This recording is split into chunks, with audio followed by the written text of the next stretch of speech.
Assalamualaikum warahmatullahi wabarakatuh. Perkenalkan, saya Monika Meldawani, NIM 18234010 dari Prodi Perpustakaan dan Ilmu Informasi. Baiklah, kali ini saya akan menjelaskan tentang ungkapan kepercayaan rakyat Kutub Pandan sebagai bentuk kearifan lokal masyarakat Minangkabau. Pembangunan dan perspektif kuno memandang budaya tradisional sebagai modal bagi pembangunan untuk sumber budaya kearifan lokal yang ada di Minangkabau. Salah satunya budaya kearifan lokal yang terdapat di pesisir selatan Kenagarian Indrapura Timur, Desa Kutub Pandan, yaitu kepercayaan tentang ungkapan rakyat masyarakat setempat. Desa Kutub Pandan ini berada di Kenagarian Indrapura Timur, Kecamatan Airpura, Kabupaten Pesisir Selatan, Provinsi Sumatera Barat. Luas nagari ini kurang lebih 9.270 meter persegi. Jumlah penduduknya kurang lebih 3.148 jiwa. Deskripsi di atas kebudayaan yang dimiliki masyarakat setempat dalam kehidupan mempunyai ciri khas dan karakter tersendiri yang berbeda-beda. Hal tersebut yang menjadikan negara Indonesia sebagai negara beraneka ragam, baik atas kesamaan warna kulit, bentuk, rambut, dan mata pencaharian dan lain-lainnya.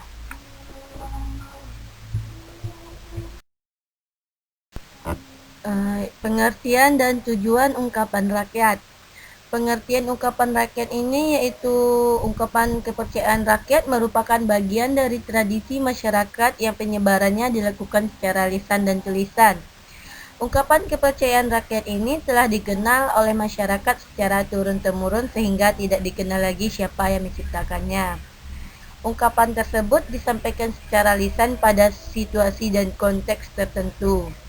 Oleh sebab itu, dapat dikatakan bahwa kepercayaan rakyat merupakan semacam ungkapan tradisional daerah yang termasuk ke dalam folklore. Ungkapan kepercayaan rakyat ini merupakan aset kebudayaan nasional yang tersimpan dalam kebudayaan daerah.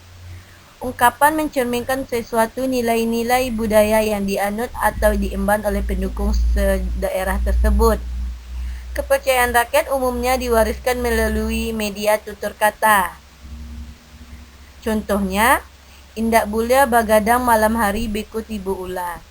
Sebenarnya tidak ada hubungannya antara begadang dengan ular. Hal yang dimaksudkan di sini adalah supaya menjaga ketenangan di malam hari karena malam hari itu merupakan waktu untuk beristirahat. Sedangkan tujuan dari ungkapan kepercayaan rakyat ini yaitu dari ungkapan kepercayaan rakyat adalah untuk mendidik generasi penerus keturunan. Ungkapan tersebut berkembang di kalangan orang tua yang menggunakan sebagai sarana dalam mendidik anak-anak keturunan mereka. Ungkapan tersebut merupakan kepercayaan rakyat masih berpikiran maju walaupun kemajuan iptek begitu pesatnya, tetapi masyarakat tetap mengamalkan ungkapan kata kuno tersebut. Ini menandakan betapapun canggihnya zaman, masyarakat tetap tidak akan terlepas dari ungkapan rakyat tersebut. Hal ini masih ditemukan sebagian kecil di masyarakat yang masih mengamalkan ungkapan masyarakat seperti halnya di Kenagarian Indrapura Timur di Desa Kutub Pandan.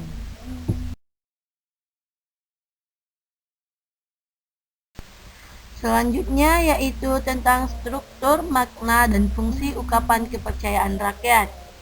Ungkapan kepercayaan rakyat dapat dilihat dari segi struktur, makna, dan fungsinya. Hein dalam Denat Jajah 1944 dalam halaman 155 menggolongkan kepercayaan rakyat menjadi 4 golongan, yaitu yang pertama takhayul atau kepercayaan di sekitar lingkaran hidup manusia. Yang kedua takhayul atau kepercayaan mengenai alam gaib. Yang ketiga takhayul atau kepercayaan mengenai alam semesta atau dunia. Yang keempat yaitu jenis takhayul lainnya. Berikut contoh ungkapan kepercayaan masyarakat Kutub Pandan tentang kearifan lokal budaya masyarakat sekitar. Yang pertama tentang ungkapan kepercayaan rakyat yang berkategori rumah dan pekerjaan rumah tangga yang ditemukan sebagai berikut. Contohnya yaitu jan mengembang payung di dalam rumah, beko ditambak dek patoi. Maksudnya di sini yaitu gambar arti dari ungkapan ini yaitu tidak boleh membuka atau mengembang payung di dalam rumah karena nanti rumahnya akan disambar oleh petir. Gambar di samping sebenarnya menjelaskan seseorang yang tengah mengembang payung di dalam rumah. Menurut tradisi ungkapan orang Minang, jika mengembang payung dalam rumah dan akan menimbulkan dampak rumah tersebut akan disambar petir. Namun, sebenarnya itu adalah mitos legendaris dari nenek moyang orang Minang. Struktur dari ungkapan ini adalah sebab akibat.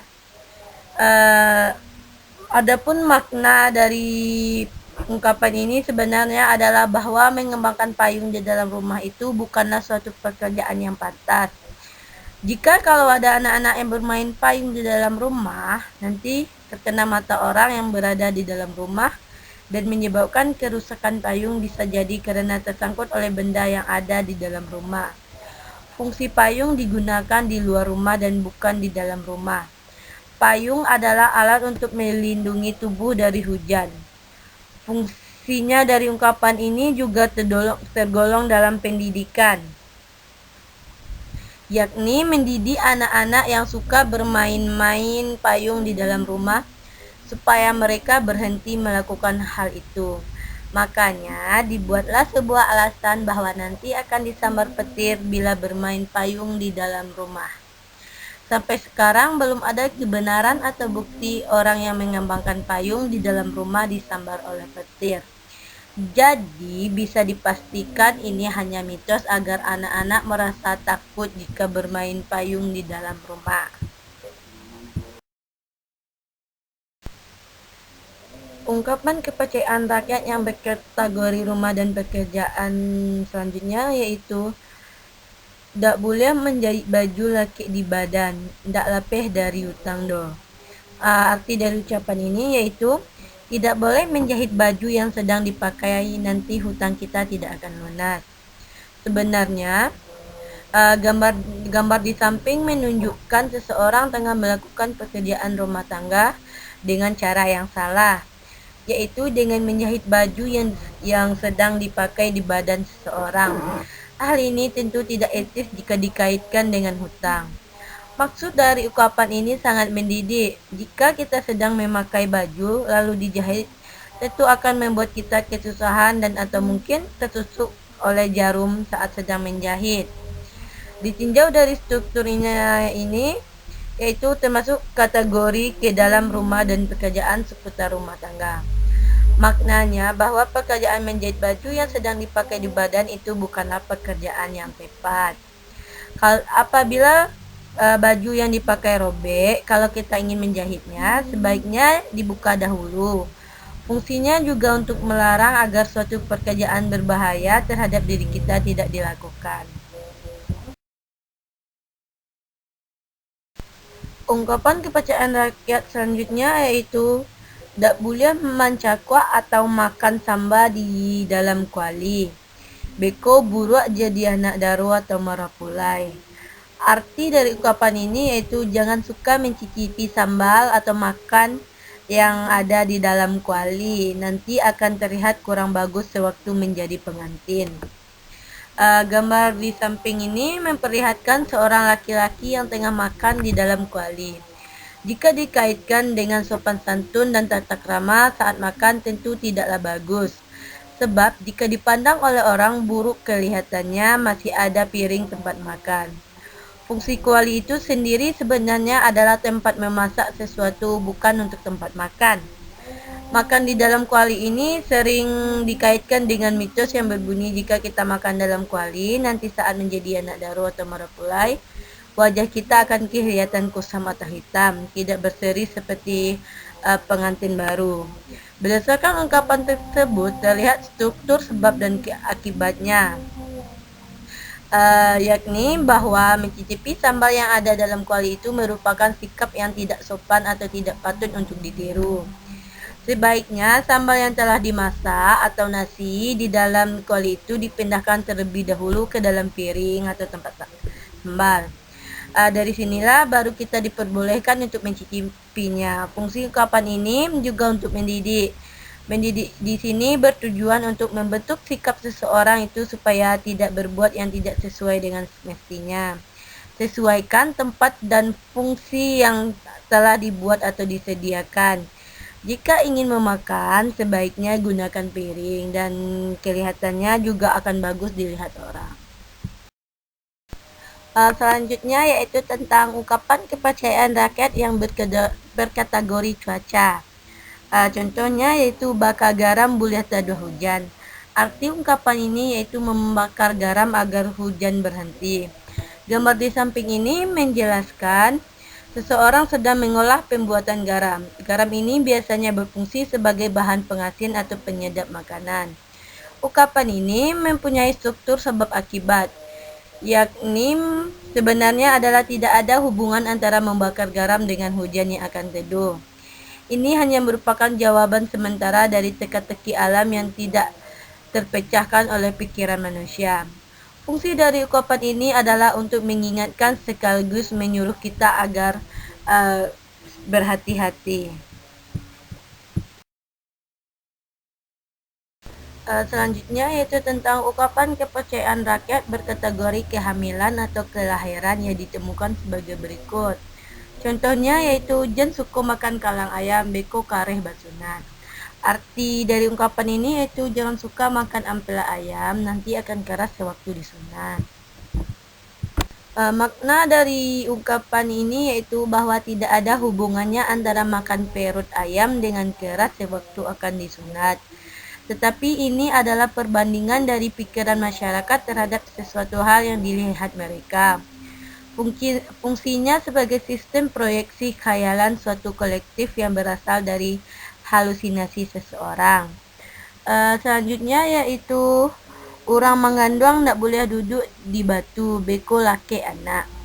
Maksud dari arti dari ungkapan ini yaitu orang yang sedang hamil tidak boleh duduk di atas batu, nanti anak dalam kandungan akan kembar siam. Ungkapan ini termasuk kategori tutur. Tutur kata diperjelas dengan struktur yang terdiri atas tanda atau sebab yang kemudian akan terjadi akibatnya. Adapun makna sebenarnya bahwa orang hamil yang duduk di atas batu itu tidak bagus dipandang mata. Lagi pula, hal ini akan membuat mata terasa sakit nantinya dan perut akan tertekan oleh lutut. Ini akan mengakibatkan gangguan terhadap janin yang ada dalam rahim. Untuk fungsinya untuk mengingatkan agar orang yang hamil tersebut menjaga cabang bayi yang ada dalam kandungannya. Selanjutnya, orang mengandung dianjur makan jupir yang ketek-ketek supaya bisa ketek muncuang anak. Artinya, orang hamil harus makan dengan piring kecil supaya kecil mulut anaknya nanti. Ungkapan ini merupakan kebalikan dari ungkapan sebelumnya. Dalam hal struktur masih sama, yakni sebab dan akibat. Orang mengandung makan jupir yang ketek supaya ketek muncul anak. Dari segi kategorinya, juga dalam kategori pekerjaan yang dilakukan di rumah, makna sebenarnya adalah bahwa kalau makan di piring kecil akan terlihat kesopanan sikap sewaktu makan. Sifat rakus tidak akan tergambar dalam diri kita bila makan dengan piring yang kecil. Fungsinya adalah sebagai penebal emosi dari kepercayaan terhadap orang sedang hamil dalam bersikap. Selanjutnya yaitu orang mengandung kalau berjalan dan bolak-balik di muka pintu, beko tasuri anak di dalam paroi. Artinya, orang hamil kalau berjalan jangan bolak-balik di depan pintu. Anak yang ada di dalam perut nanti akan terbolak-balik juga. Ungkapan kepercayaan rakyat yang ini mempunyai struktur yang berbeda dari ungkapan kepercayaan yang dijelaskan sebelumnya. Perbedaannya itu terletak dari segi strukturnya, sebab konversi dan akibat, yakni orang mengandung kalau berjalan dan bolak-balik di muka pitu beko tersuri-suri anak di dalam parut. Maknanya adalah bahwa orang yang sedang hamil sebenarnya harus banyak beristirahat dan dilarang untuk bergerak-gerak. Di sini bisa jadi ini hanya sebuah mitos. Selanjutnya yaitu jan suko mendukung anak macengkang beko kambang kaki anak. Arti dari ungkapan ini yaitu jangan suka-suka menggendong anak secara mengangkang, nanti kaki anak akan mengembang. Makna dari ungkapan ini yaitu bahwa menggendong anak di samping kiri atau kanan itu tidak baik untuk pertumbuhan anak. Hal ini akan mengakibatkan gangguan pada kaki anak. Fungsi dari ungkapan ini sebagai penebal emosi kepercayaan pada suatu masyarakat. Di samping itu, fungsinya juga mengingatkan supaya tidak menggendong anak dengan cara yang salah seperti yang disebutkan. Ungkapan kepercayaan rakyat yang berkategori rumah dan pekerjaan selanjutnya yaitu tak boleh menjahit baju laki di badan, tak lepeh dari hutang do. Arti dari ucapan ini yaitu tidak boleh menjahit baju yang sedang dipakai, nanti hutang kita tidak akan lunas. Sebenarnya gambar di samping menunjukkan seseorang tengah melakukan pekerjaan rumah tangga dengan cara yang salah, yaitu dengan menjahit baju yang sedang dipakai di badan seseorang. Hal ini tentu tidak etis jika dikaitkan dengan hutang. Maksud dari ungkapan ini sangat mendidik. Jika kita sedang memakai baju lalu dijahit, tentu akan membuat kita kesusahan dan atau mungkin tertusuk oleh jarum saat sedang menjahit. Ditinjau dari strukturnya ini, yaitu termasuk kategori ke dalam rumah dan pekerjaan seputar rumah tangga. Maknanya bahwa pekerjaan menjahit baju yang sedang dipakai di badan itu bukanlah pekerjaan yang tepat. Apabila baju yang dipakai robek, kalau kita ingin menjahitnya, sebaiknya dibuka dahulu. Fungsinya juga untuk melarang agar suatu pekerjaan berbahaya terhadap diri kita tidak dilakukan. Pengertian dan tujuan ungkapan rakyat. Pengertian ungkapan rakyat ini yaitu ungkapan kepercayaan rakyat merupakan bagian dari tradisi masyarakat yang penyebarannya dilakukan secara lisan dan tulisan. Ungkapan kepercayaan rakyat ini telah dikenal oleh masyarakat secara turun-temurun sehingga tidak dikenal lagi siapa yang menciptakannya. Ungkapan tersebut disampaikan secara lisan pada situasi dan konteks tertentu. Oleh sebab itu, dapat dikatakan bahwa kepercayaan rakyat merupakan semacam ungkapan tradisional daerah yang termasuk ke dalam folklore. Ungkapan kepercayaan rakyat ini merupakan aset kebudayaan nasional yang tersimpan. Berikut ini adalah hasil foto narasumber dari hasil ungkapan kepercayaan rakyat tersebut. Narasumber pertama yaitu bernama Nenek Atom. Beliau adalah tetua di dalam suku kaumnya. Yang narasumber yang selanjutnya yaitu narasumber kedua ini bernama Febri Rahmadani. Pekerjaan beliau yaitu bidan siaga di Puskesri Desa Kotopandan. Yang ketiga, yang narasumber ketiga yaitu Bapak Maradis. Pekerjaannya sebagai guru. Beliau juga banyak memberi ungkapan rakyat yang saya bahas tadi. Sekian presentasi dari saya.